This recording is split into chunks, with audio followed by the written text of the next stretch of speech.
જામનગરમાં ગેંગરેપના આરોપીના ઘર પર બુલડોઝર ફરી વળ્યું છે। ગેંગરેપ કેસના મુખ્ય આરોપીના વધુ 4 મિલકતને તોડી પડાઈ છે। રંગમતુ નદીના કાંઠે આવેલા દબાણોને દૂર કરવામાં આવ્યા। ઘાંચીના ખડકી વિસ્તારમાં 4 મિલકતો પર ડિમોલિશન કરવામાં આવ્યું છે। મહાનગરપાલિકા દ્વારા ફરી દબાણ દૂર કરવાની કાર્યવાહી હાથ ધરવામાં આવી તો આગામી સમયમાં વધુ દબાણમાં પણ તેની પર પણ દૂર કરવામાં આવશે। અને આપ જોઈ શકો છો કેવી રીતે ઘાંચીની ખડકી વિસ્તારમાં 4 મિલકત પર બુલડોઝર ફેરવી દેવામાં આવ્યું છે। મહાનગરપાલિકા દ્વારા દબાણ દૂર કરવાની આ કાર્યવાહી કરવામાં આવી છે।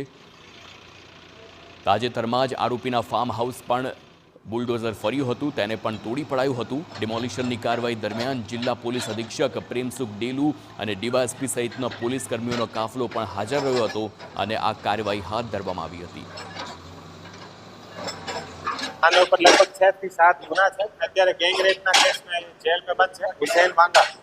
આના ઉપર આના જે ગેરકાયદેસર નદીના પટના અંદર જે બાંધકામ બનાવેલા છે આને જેએમસી દ્વારા પાડવામાં આવેલ છે અને ત્યાં કોઈ કાયદો અને વ્યવસ્થાની પરિસ્થિતિ ના ઉપજે એટલા માટે પોલીસનો બંદોબસ્ત જેમાં સિટી ડીવાયએસપી, ક્રાઇમ ડીવાયએસપી અને અમે જાતેથી અહીંયા હાજર છીએ। કોઈ પણ જાતનો કાયદો અને વ્યવસ્થાની પરિસ્થિતિ ના બને।